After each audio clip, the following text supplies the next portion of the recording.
Good afternoon, everyone, and welcome to a very special LD at School and LD at Home joint webinar. My name is Lawrence Barnes, and I'm the President and CEO of the Learning Disabilities Association of Ontario, and it's my pleasure to be your moderator this afternoon. If anyone is experiencing any technical difficulties at this time, please look at the message box and try to work your way through it. This is a recorded webinar, so if worse comes to worse, please just restart from the beginning and hopefully your access will clean up.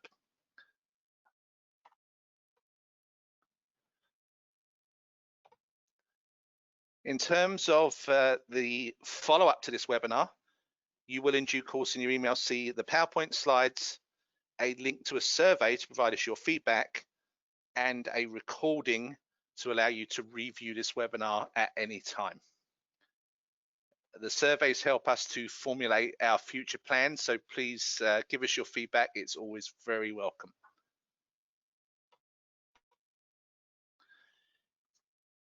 For your information, this webinar is being recorded, so there is no one live here to actually support you. However, GoToWebinar is a fairly robust platform, and if you do have any problems, as I said earlier on, just restart the recording and come back in, and hopefully that will clarify any problems you have.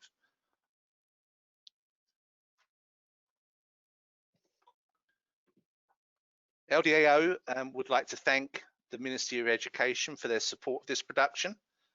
They gave us the funding, but would like us to know, as always, that the views expressed in this webinar are the views of the presenter and do not reflect those necessarily of the Ministry, nor the Learning Disabilities Association of Ontario. There is a hashtag LDWebinar where you can follow along in social media if you choose to, and share points and discussion with other educators and parents who are watching this recording today. So with the administration done, it's my pleasure on behalf of the LD at School team to welcome our guest speaker, Chad Downs, who will present this afternoon around assistive technology and distance learning, developing skills with accessible tools during COVID-19. Chad Downs is a teacher with the London District Catholic School Board and holds the position of SEA trainer. He's a graduate of Media Information Technoculture from Western University and earned a master's in teaching by studying the impact of computer technology on literacy. Chad holds a strong commitment to universal design for learning, where a strength-based approach through a strength-based approach so that all his students can achieve. Chad was the Assistive Technology Advisor for the Amethyst Provincial Demonstration School, a member of the Accessible Formatting team for EQAO, and he helped rewrite the AQ courses on assistive technology for the Ontario College of Teachers. Chad is currently writing a course on educational technology for Fanshawe College. He has presented and developed capacity on 21st century learning skills with a focus on students with learning disabilities at conferences across the province, including ASSET, CEC, and the LD at School Educators Institute. It's my pleasure to welcome Chad this afternoon to share with us. And with that, I'm going to hand you Chad's cyber floor and let you take us through your presentation. Wonderful, and thanks for that introduction there, Lawrence. Hello to everyone at home. As Lawrence said, my name's Chad Downs, and we're going to be talking about assistive technology during this distance learning. What we're going to be looking at today is developing the skills with the accessible tools that your students or children already have. We're not looking at the newest and greatest. We want to make the most of the tools that we already have. So with that, we are going to jump in here. And I'm going to just be sharing with you a little about myself. First and foremost, I would consider myself an inclusionist. I work with different nonprofits and charities around London to promote inclusion. As a teacher, I have wanted to be a teacher since the 3rd grade when my desk was out in the hallway, and I figured that there was better ways that schooling could be done so that everyone could be included. And for assistive technology, I've been using assistive technology now for over 25 years. My sister was diagnosed with a learning disability and was provided a lot of technology, though back in those days, it was very complicated to use, and she never got around to using it, but I started my career very young. We're going to start today with a bit of a story of a student, case study. And our student here, his name is Biff. And Biff is a very regular student, lots of friends. He's good at sports. He enjoys arts. However, he struggles with reading and writing. And this leads to some certain problems within the academic setting of school. There are lots of meetings. It starts off with a parent-teacher interview. It progresses and ends up at an IPRC. Once they go through the IPRC process, we see a plan of action is to get assistive technology. And everybody's very excited about this plan. He's going to have the tools that's going to allow Biff to be successful.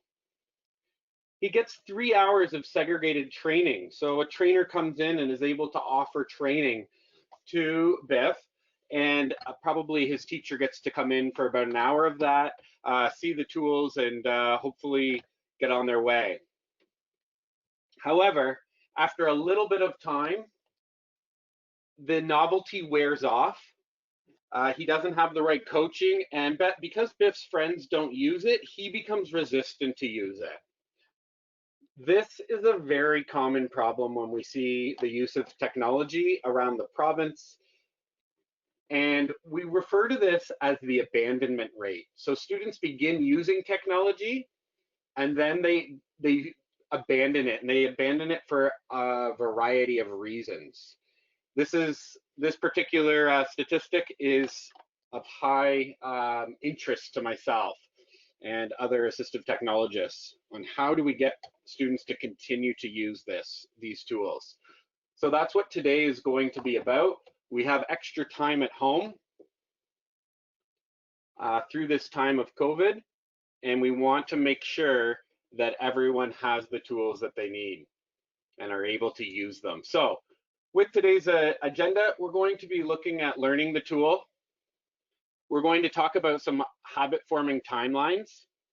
We're going to look at voice to text, as well as text to voice, some mind mapping, as well as the provincial VLE, which is known as Brightspace, or you might have heard of it as D2L. And finally, we'll get to a few questions. Up at the top along the banner, you're going to notice a few icons. These are some of the technologies that I will be using. So we have Read and Write by Texttovoice, we have the Brightspace by D2L, and we have the Mindomo mind mapping software. Now, because I'm using these are what the tools are that are used through my school board. However, we're looking at the tool on a larger scale, what we're able to do with these tools. It's not specific to these particular tools. And as Lawrence had mentioned, this is a joint webinar between LD at School and LD at Home. So let's get started here. So first of all, we're going to do a little bit of an analogy, looking at learning the tool. Okay, when somebody gets a power tool, the very first thing that they would want to be able to see and be able to do is to be able to build a really luxurious home or build something quite grand. Okay, this is a good end game. This is not where we start with a tool. We might start with something a little bit more basic, like a birdhouse. We want to try to make clean cuts. We want to be able to use our tools and get to know them and know some of the practice and learn them as we use them. Same thing, we're going to take another look, different type of tool, using a sewing machine. Probably the top end of what someone using a sewing machine would do would be to build a wedding dress. However, before we can get to the fanciness of this, we need to first be able to sew two pieces of fabric together. perhaps making a pillowcase. Okay. Hope you're getting the idea here that we can't start with the end in mind. We want to have our tools being built. So in order to learn the tool, our end game might be able to write a science report. However, in order to get to being able to write the science report, we first are going to practice a few very basic sentences using our favorite animal.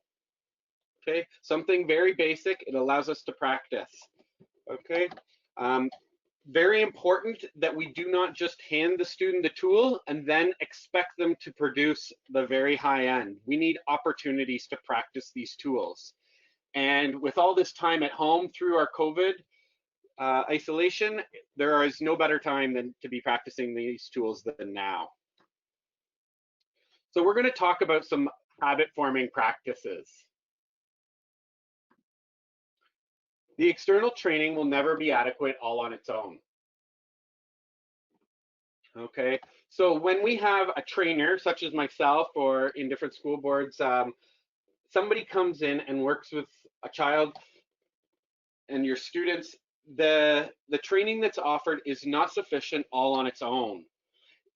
The same as if you learn to play a musical instrument, if you only practice when you were with your piano teacher, you would never advance. We need time to practice and then come back to that tool and then develop more skills and develop more best practices.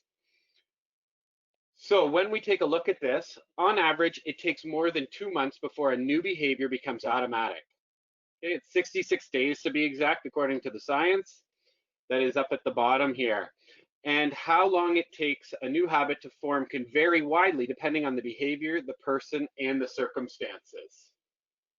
So a lot of times I work with students and I will hear them say after 1 or 2 sessions, yeah, I don't really like this, or I'm not good at this. We need more time and more opportunities for the student to develop habits and become more independent with these tools. So I'm going to be showing you a few of the key takeaways for building independence. Now, there is a little bit of jargon in here for the parents at home, but I have also included some language that would work for you. Okay. So the first key takeaway is a gradual release of responsibility. And for parents at home, you're going to be saying things like, I'll show you how. And for the teachers, you might be saying something along the same lines. So first of all, you're going to demonstrate it. And I'm going to have a couple opportunities to demonstrate it to you. And then hopefully you'll be able to demonstrate it to your children or students. As we go through it, the gradual release of responsibility, we kind of do it together. We give our students or children reminders on what this technology is good for. And then we hope that eventually they develop some independence. And we are their biggest cheerleaders along the way to make sure that that when they choose to use their assistive technology, that we acknowledge that and praise them for it. Our second tool, or our second key takeaway here, is a growth mindset. It's okay to make mistakes.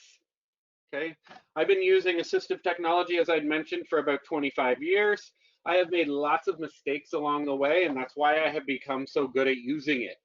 We want to talk to students about making mistakes and pointing out why maybe those mistakes happened when they were using their technology.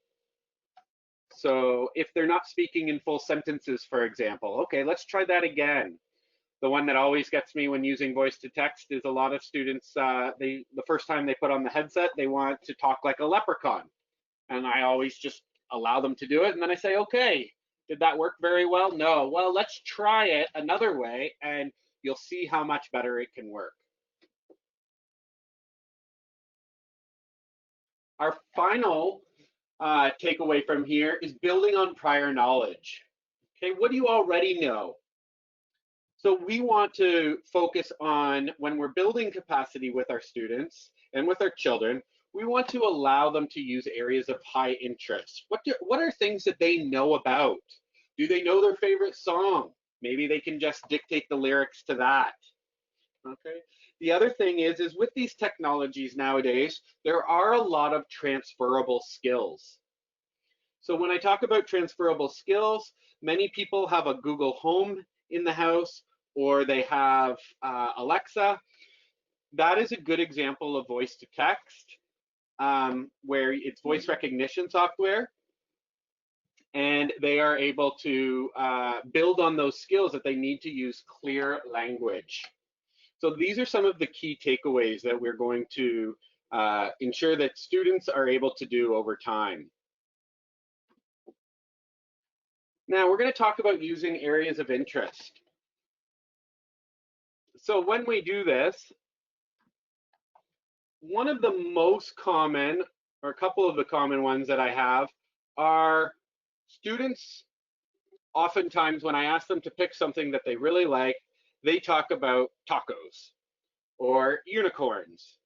Video games are a very popular topic, as well as space and definitely sports. And with our younger students, I get a lot of requests about Lego, and I also try to build off of that, and we'll build Lego together before we actually go to practice so that they have some sentences already in their head.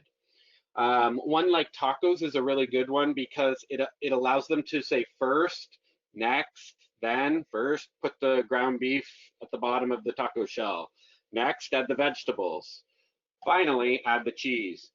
So there's a lot of different things. We want them to be comfortable. We want them to be having fun when learning the tool. It is not supposed to just be science reports and other academic areas, because their ability to get comfortable with assistive technology is going to go beyond the classroom and make them more independent in all areas. So we're going to move on here, and the first tool we're going to take a look at is our voice to text that I've been making most of my references to. So the first thing that I want to do is go through a list of the key features and key takeaways for you as both teachers and parents at home to be making sure that students do as best practices. So the first one here is to speak in full sentences. Okay, having an idea in your head and then saying it rather than trying to write as you're thinking is going to make the accuracy rate much higher. The next one is to speak in a clear voice. Okay, I'll go back to my example of some of my younger students who always like to speak like leprechauns when they first put on the microphone because it's fun and they're experimenting and maybe perhaps even a little bit nervous. The next key takeaway here is avoid touching the microphone. Okay, a lot of students they're covering it up, or they're trying to whisper, so they touch their microphone. This causes a vibration in the microphone, so it's a lot like talking through a paper towel roll, and you'll get a bit of an echo, which will reduce the accuracy rate of their voice to text. So we want, and sometimes I need to ask them to sit on their hands, or I will ask them to put their hands on top of their head so that they are not touching the microphone until they develop the habit of not touching that microphone. The next takeaway here is practicing punctuation. So when they go to practice punctuation, they want to be able to say their sentence and already have in their head have the period at the end. It's not the same as just talking, so we do want to make sure that that punctuation is put in. And I'm going to be demoing some of this in just a moment. The final point here is always listen back. So just like when we write something with a pen and paper, we want the opportunity, and then we read it back, we want the opportunity for the students to write it with their voice and then listen back. It allows them to hear any errors that are made with their voice as well. My final note here is for new users, practice your sentence out loud prior to dictating and avoid telling about hockey. Talking about hockey is a really hard one for students here in Ontario because for a lot of our students, this is a very big part of their identity. The reason why I ask students when they are a new user to avoid talking about hockey is because if they say, in the first period, I went on the ice. Well, that when they say period, it is going to put the punctuation mark in. So in the beginning stages, I do ask that students avoid talking about their own personal hockey, and rather I suggest to them to speak about maybe their favorite player and other parts of hockey, just not their own hockey. The other one that will not work is there are some key phrases such as new line. So when it says the coach put on a new line, it'll do the same as pressing enter, and it will move the cursor down to a new line. So what I'm going to do now is I'm going to pop out of here and I'm going to share with you a couple of examples of how we're going to use our voice to text. So I'm here in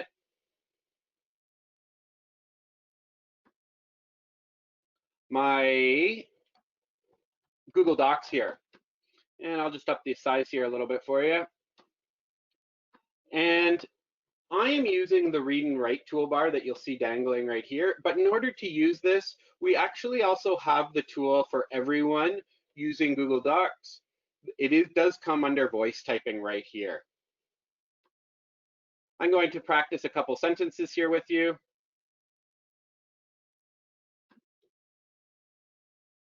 Good afternoon, comma. I'm very excited to be sharing my knowledge with you, exclamation mark. New paragraph. It is very important that students always speak in full sentences when talking to their computer so that the computer knows what to write in the right way. Period. Stop listening. And you can see over here on the left that my dictation stopped when I used that. I can also turn it on and off by clicking it and clicking it again, so it will turn off. Now, in my sentence there, I do want to point out something important. I said the word write 2 times. Because I spoke in a full sentence, Google was able to take the context and it was able to use the right word, even though there's 2 spellings for it. So it does help when students practice using full sentences. So I'm going to demonstrate what this may look like using our example from earlier on. So as I go down, I'm going to think about my favorite animal and I'm going to think about my punctuation. So if I have my favorite animal, which is a giraffe, I would not just say giraffe. I need to speak in full sentences. So I need to ensure that I say my favorite animal is a giraffe, followed with my punctuation, period. My favorite animal is a giraffe, period. Okay, I did quite well there. There's no errors. In my next example here, I'm going to think of something a little bit exciting. So I'm doing this purposefully to practice my punctuation. So something exciting about a giraffe. Giraffes have very long necks. Exclamation mark. New line.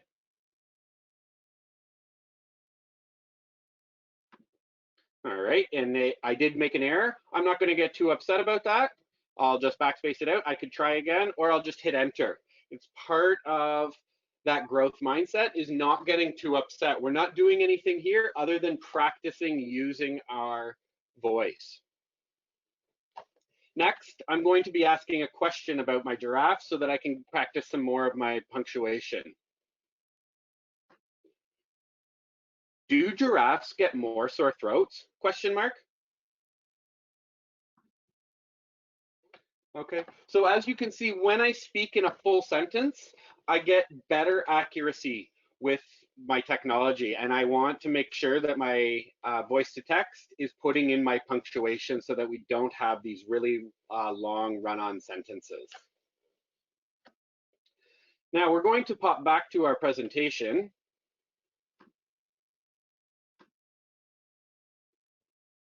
And I'm just going to skip ahead. And we're going to talk about a couple of voice typing prompts. So here is something that I share with teachers in my school board, as well as with parents.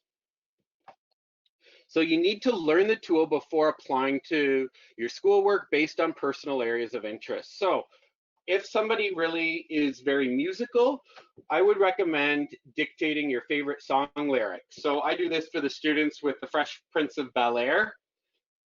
Being a 90s kid, I was able to grow up those are words that are stuck in my head forever. So I'm able to practice with those. Plus it's pretty fun for the students to watch me be able to do that, and then they think of their own lyrics. Some of the other ones are students who are verbal. This technology is very strengths-based. Tell about past or future events in your life that you're excited about. One that I get a lot of feedback from parents on is students who like to be helpful around the house.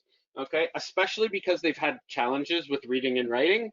They are now being exposed to being able to be helpful with their writing. So with this one, dictate a grocery list.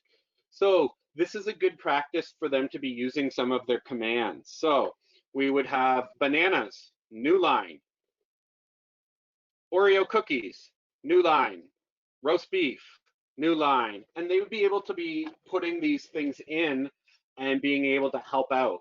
We have more time around the house right now with COVID. So this is a good opportunity for you to be purposeful in allowing them to be helpful rather than rushing to get things done. The same goes for if they're asking for help with spelling, taking the time to be able to practice using their technology and becoming more, better at using it. Some of the other ones, these are just prompts. I'm not suggesting that everyone do every one of these. I'm just giving some ideas, because a lot of times both parents and teachers have some struggles with trying to find things for students to be doing. In the classroom, using it, or at home for your class lessons, being able to practice using it for journal writing. Again, being purposeful with your writing, using past tense, using future tense. What did you like on Easter weekend? What are you looking forward to once we can go outside again? All of these types of examples will allow them to be practicing their tenses and being able to put more of these ideas in. I'm a big fan of using this for math because they're able to practice patterns, talking about patterns that they see. You can see we have a bunch of different examples. Going on a nature walk right now might be a really nice idea, and then having them give them an opportunity to practice what they see, or even take some pictures along the way so that they can have a point of reference to talk about. All right, so just moving on.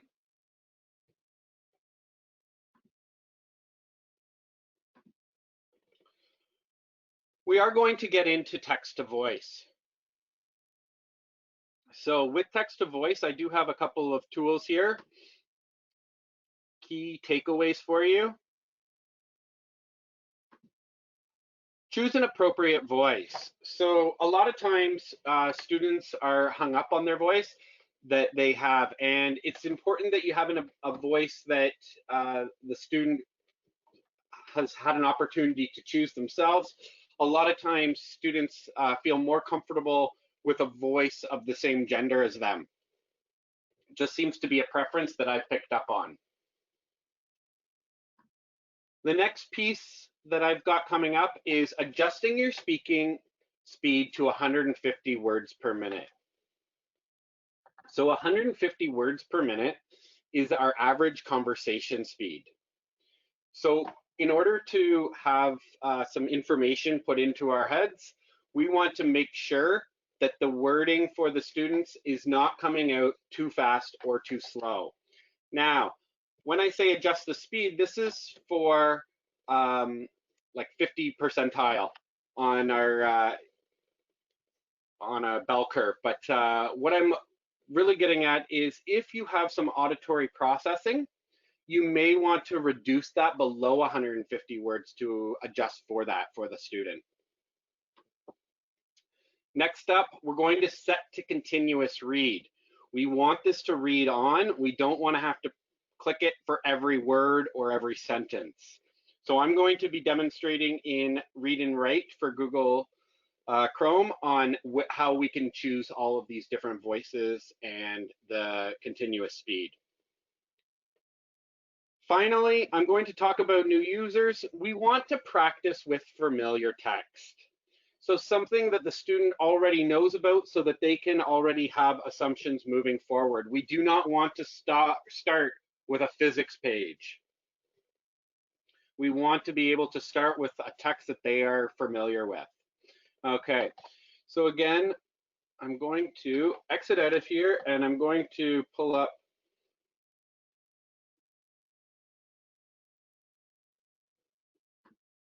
my page here. Now I've pulled up the LD at Home website and I will close down on my Here's my Read and Write toolbar. There's different tools that that your school board might be using, but we use this one here. And I am able to select the text and then click on the play button to have it read. Assistive technology is the term for specialized technology, software and or hardware that is used by people with and without disabilities to adapt how specific tasks can be performed. It helps. Okay, so we have this ability. Now again, when we're using our text to speech, we do want to use areas of interest. So I'm going to show in a new tab when we go to search something. So I'm going to search something of interest to me. I really like trekking in the mountains. One of the examples I like to use is Mount Kilimanjaro because I have high hopes of getting there sometime after we're allowed back out and traveling the world again. When you get to Google, you're going to notice on your Google toolbar, if you're in Google Chrome, there is this search by voice always right here. So again, I'm able to use my transferable skills from using it with Read and Write to using it right here in Google. I can just click on search by voice and I will go Mount Kilimanjaro. And it's going to bring up my website. Now, because we're doing something that is of high interest rate, I'm going to be using Wikipedia. And I can feel the cringes from the educators out there in the audience. Remember that this is not an academic task at this point. We are trying to find things that are similar. And the reason why I like to use Wikipedia is set up in the same way on every web page. We have a column over here. Okay, we then have content in the middle, and then there's a picture over on the right-hand side. I'm going to open up my toolbar by clicking on the Read and Write one time. And I also have another way. I can select play or I can select hover speech. I'm going to select hover speech. Kilimanjaro is the fourth most topographically prominent peak on Earth. The first people known to have reached the summit were Hans Meyer and Ludwig Pertler. And there we go. So I was able to make that read, and I can take in that information. Now, again, with using a Wikipedia page, we also have all of these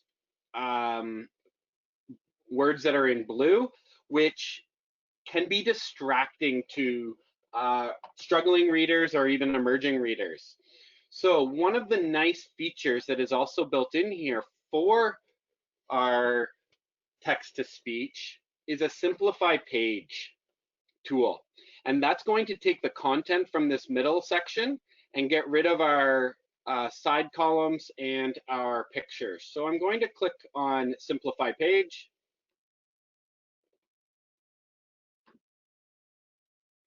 And now I have all of these words in this format. So they're just plain text. And I also have some nice features that are new in this particular Read and Write, where I can change the font and I can change even font size to make it easier. Okay, so I can read about something that is of interest to me. Now, when I go into my Kilimanjaro, on my toolbar, I was talking about the importance of choosing voices, changing the reading speed, and setting it to continuous. So here is where I will find these tools with this particular tool. I'm going to go into my options. All right. Under speech, first of all, with reading, we can see I have it checked off to continuous reading. Not speak on each word or speak on one sentence at a time. Next, my speed is set to 40. This is an arbitrary scale that was created by Read and Write. And so I had contacted the company and asked them what 150 words per minute was. So I just adjusted it there. Again, if I had a student who had auditory processing issues, I might adjust it down to 30. Okay, and finally, I have my voices. I can go to US Ava. That's the one that I find sounds the best, but we also have US Tom. And we can click on US Tom and say okay. And now when I go to read,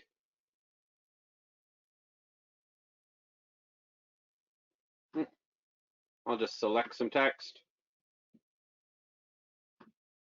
Kilimanjaro is the fourth most topographically prominent peak on Earth.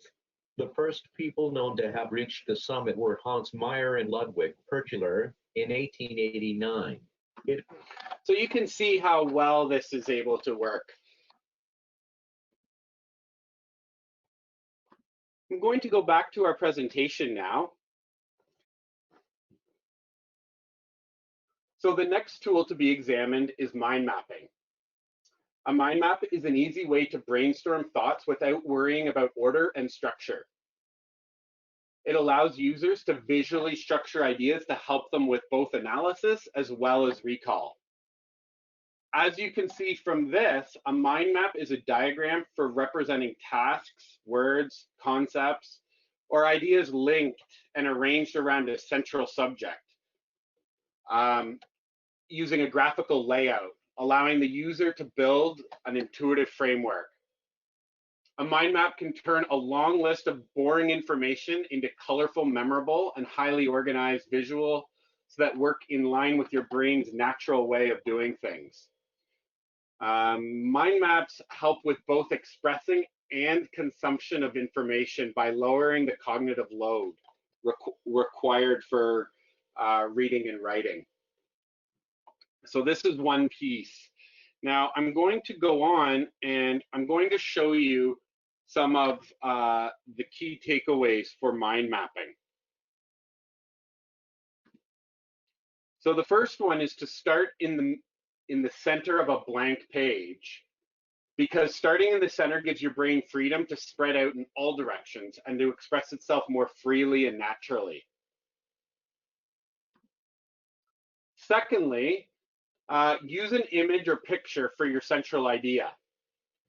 An image is worth 1,000 words and helps you use your imagination. A central image is more interesting, keeps you focused, and helps you concentrate and gives your brain more of that buzz, okay, for more thinking. The third idea is use colors throughout. Colors are exciting to your brain as images. They add extra vibrancy and life to your mind map, adds energy to creative thinking, and helps make connections. And that'll bring us to our fourth point. Connect your main branches to the central image, and connect your second and third level branches to the first and second levels. This is because your brain works by association and it links 2 or 3 ideas together. So it's really helpful in this format. And up next, we're going to take a look at use 1 word per line. Single words give your mind map more power and flexibility. So you're able to build on that. As well, for our new users, practice again with familiar concepts. So I'm going to move on, and I'm going to let you guys go back to this slide and let your mind kind of examine this a little further. But just imagine you were asked to write down as many uses for a brick as possible. If you do that, many people would just start listing all their ideas, building a wall, building a walkway, building a house. But if you started with a broader perspective, such as thinking about the properties of a brick, it's heavy. So you could use it as a paperweight, or to hold down a garbage bag while raking, or as an exercise weight. It's also thick, so you could use it to prop up a planter, for example, or as a doorstop. It's red, it's hard, it's rectangular. There's so many different characteristics of a brick that we wouldn't think of when we first asked that question. So that's the magic of mind mapping. Once you start, the possibilities seem endless because you can just keep going with this. So I'm going to move on, and I'm going to show you 6 types of mind maps. So the program that is available in the province is called Mindomo. However, with mind mapping, for some students, they just prefer to even draw it. So it's just a strategy where we're just showing the technology that helps support these strategies. So the first one that I have here is a flow map. And this flow map here, a good one to use would be for telling a story or telling steps. Maybe a child or a student really likes cooking. So in order to make a Western sandwich, first you have to fry an egg. Next, we need to do that to make toast, and third, and so on. So what are the steps involved, and how do we flow to get to the end where you get to eat that? So we want to use things that the students are already familiar with and the ideas that they have. So building on their own prior knowledge and their own experiences. The next example here is a multi-flow map.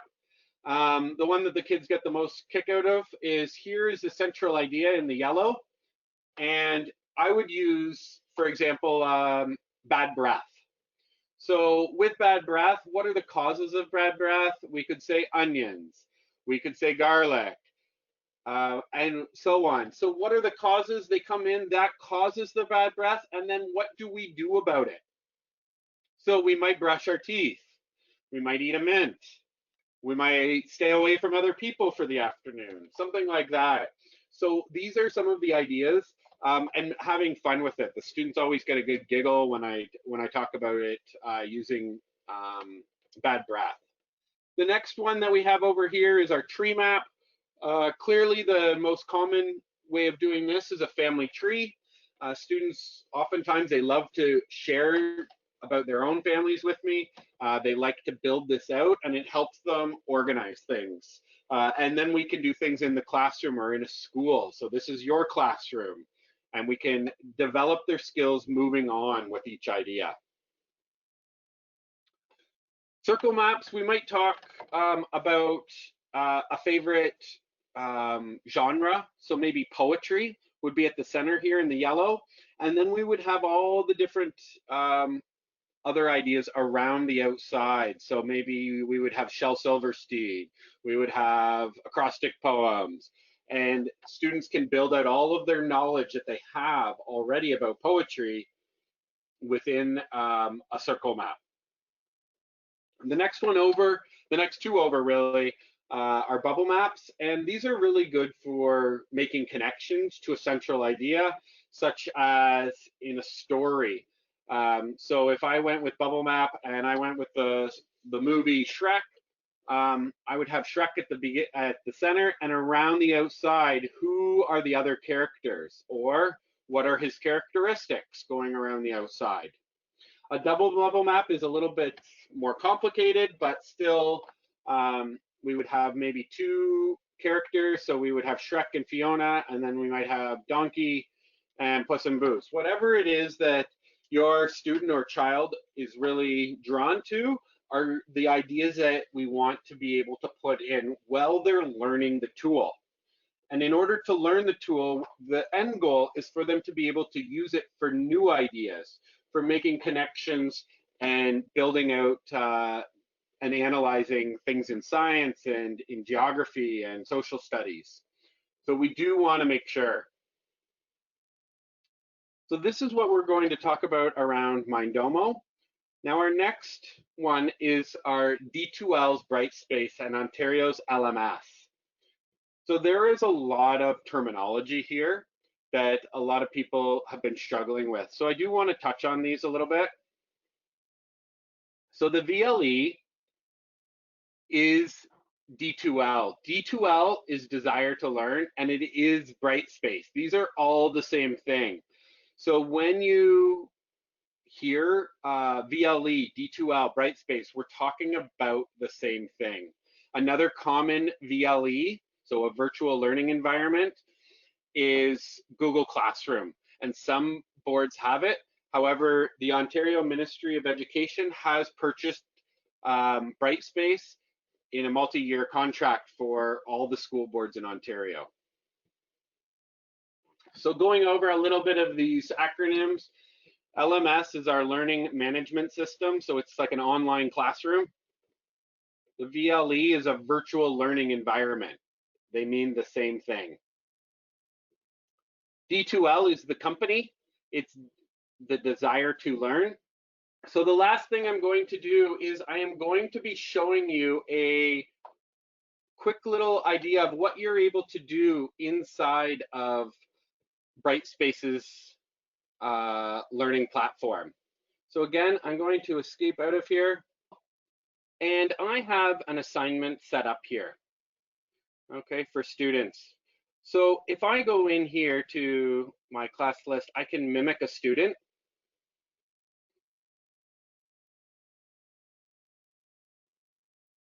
I'm going to drop down my teams.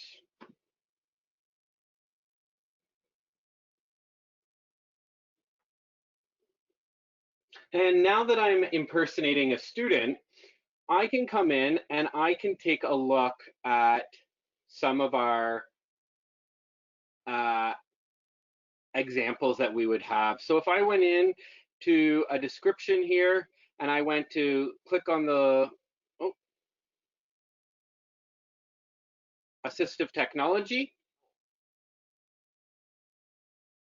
I would be able to come down here, and for our students that struggle with writing, we have some options built into D2L that have the record video and record audio. So they would be able to submit their assignments using the record video and record audio feature. So I would just take something and I'd be able to submit it this way. So please share a strategy that develops habits for utilizing assistive technology.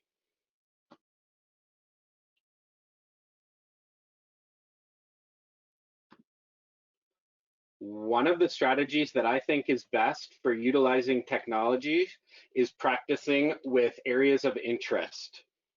This is because students are able to have more interest and share about things that they already know about.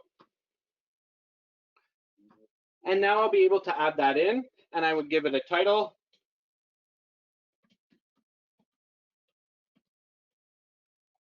And add.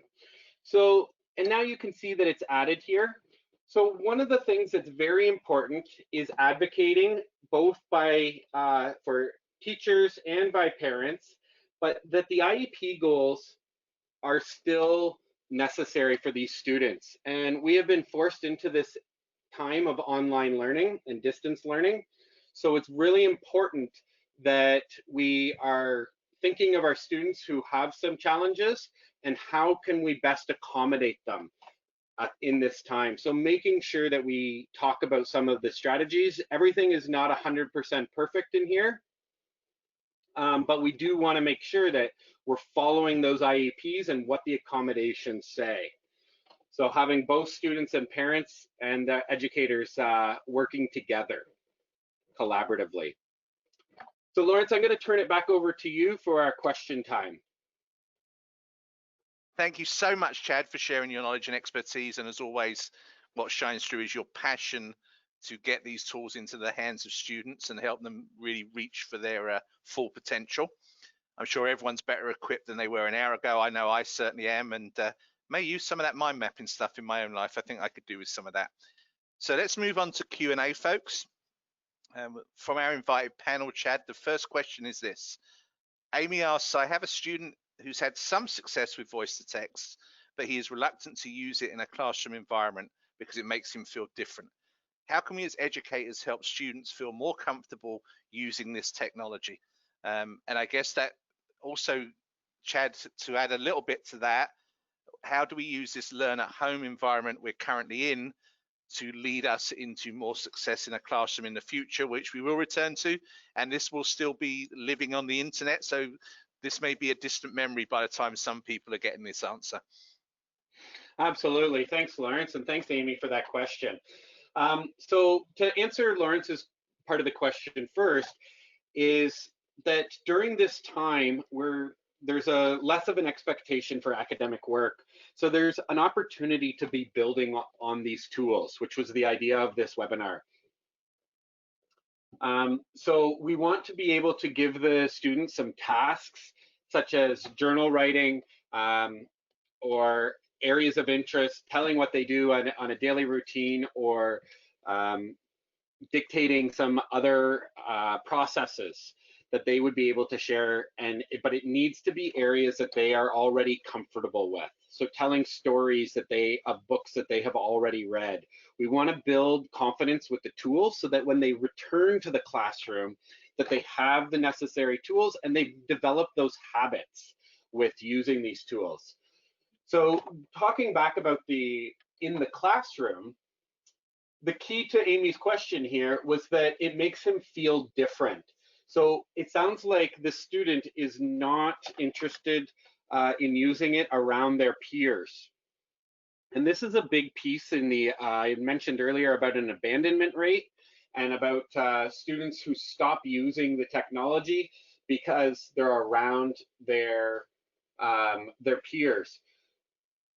What I suggest to educators then is to really focus on a universal design for learning, and that using your voice to share information is just one way that we're able to do this.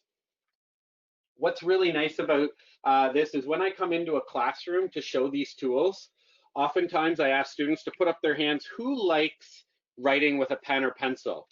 And I'll get about half the class put up their hand. And then I ask them, who likes typing? And some of them put up their hand. Finally, I tell them that I have a third way that they are able to share their information and that they can do it with their voice. So really emphasizing that this is not a tool just for students who struggle with reading and writing, but this is a tool that is available for everyone. We can see that the integration of assistive technology is making its way into all of our lives through voice typing with Siri. I certainly see people walking around the grocery store, writing out lists or writing texts with their voice. So they are just on the forefront. The other thing is, in order to not make them feel different, we want to highlight that this is a strength for them. So sometimes having the students who use this technology on an ongoing basis, they are the best at using their microphones and speaker setups. So when you're having trouble in the class, asking for their help, praising them for their knowledge, being able to show that they have these strengths outside of reading and writing. We want them to feel as a part of the class, not that they're different by setting them at the back of the class to do their reading and writing on the computer. Another part, when I was talking about the abandonment rate, some of the research that I've been reading is talking about the fact that because their peers are shunning them. And what I have seen in the classrooms is that a lot of times it is the peers' curiosity that is the driving force. So when everyone else is writing and one of the students is on their computer, some of the students will be asking, hey, what are you doing? Or what's he doing over there? Which makes the student feel very self-conscious about the fact that they're being different. So exposing the technology to all students is going to help them feel less different and giving other students the opportunity. Some of the classrooms I've had a chance to visit in my school board have voice to text set up as a as a learning circle. So part of your writing today, you are going to dictate this, and then somebody else is going to go over and find words. So it's just one of the many ways that we practice our writing. So the second question comes from Barb, who's clearly a parent by the sound of this one. How do I know what type of assistive technology is right for my child? Will there be any listing within the IEP? All right, great question. Thanks, Barb. The IEP will definitely have a section on strengths and areas of need. So this technology that we're using is to develop a strength-based approach. So when they have an area of need, we would try to match up assistive technology to be able to support that area of need as well as build off of their strengths. So if they're a visual learner, we definitely want to use some mind mapping. If they enjoy talking, we definitely want to encourage the use of voice to text. Different school boards will have different pieces about having the assistive technology listed directly in the IEP, but you can definitely consult with them during your IEPRC process. Thank you for that answer. This last question is from Colin, and it's quite a long one, so I think you're going to have to try and interpret this a little bit just because time's ticking. It says, you mentioned 66 days to create a habit, and I'm going to sum this question up a bit. So what Colin's trying to get at, I think, is how much AT training is the right amount? Is there a recommended amount of time?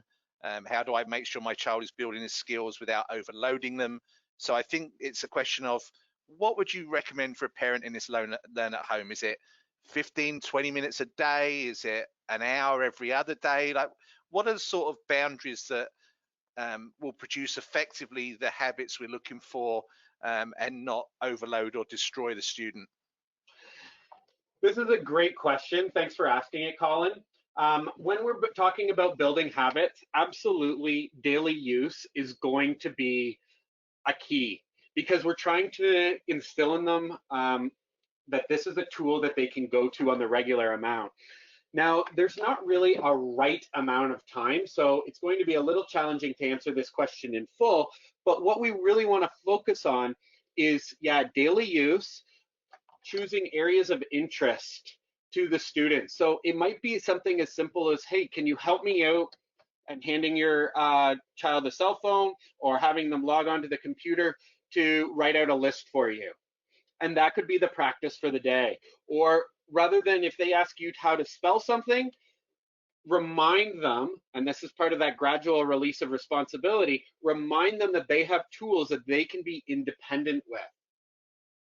So we don't want to overburden students. We don't want them to get burnt out using the technology, and we don't want it to be a struggle either. One of the things I see in the classroom often is students who are trying to use it and they get frustrated. And I'll go back to voice to text again. And the more they get frustrated, the more they start talking through their teeth. So then they're speaking upset, not in a natural tone. And that's going to not make the accuracy rate as high. So now the technology is actually working against them, and they're working against it. So if they're getting frustrated using the technology, practicing with the technology, I always suggest it's time for a break. It might be time to go have a drink of water, or maybe go have a walk outside, do something where then they can come back fresh and ready to tackle it and say, hey, the mistakes we were making, maybe the computer just needed to be turned on and off again. And blame the computer, and remind the students of those best practices that we had listed earlier in the presentation. A couple minutes a day, I think 10, 15 minutes a day, if we do it every day, would be more than enough. The goal is obviously not to be speaking one sentence at a time, but develop that into a paragraph at a time. Okay, that's great. Thank you, Chad. Unfortunately, folks, we've reached that time where we have no more time for questions right now. However, we do want to collect any that you may have out there. So as you can see on your screen, you can email us at info@ld@school.ca, or you could post a tweet with a question. We will collect them and work with Chad to make sure everybody gets the answers they require. Also, if you've enjoyed today, and maybe it's your first visit to an LD at School webinar or one of our resources, please sign up for our newsletter. It will keep you in touch, not just through COVID, but in future as we continue to develop new resources. You can also follow us on the social media accounts you see there. And again, we will work to always make sure that we are staying abreast and adding new resources. This is the first parent webinar under the COVID plan, but we also have a lot of parent resources that the Ministry of Education is helping us to produce with their kind support, and they will be being posted in due course. Some will actually already be up on the site as you view this, I believe. So finally, I want to again thank Chad for his expertise and his passion, and I also want to thank you for attending. Please do us a big favor and share this recording around with other parents, with colleagues that you know will have an interest. We really want this resource to reach anyone and everyone it can help through Ontario. And until we see you next time at one of our events, I wish you a very good afternoon and evening. Goodbye.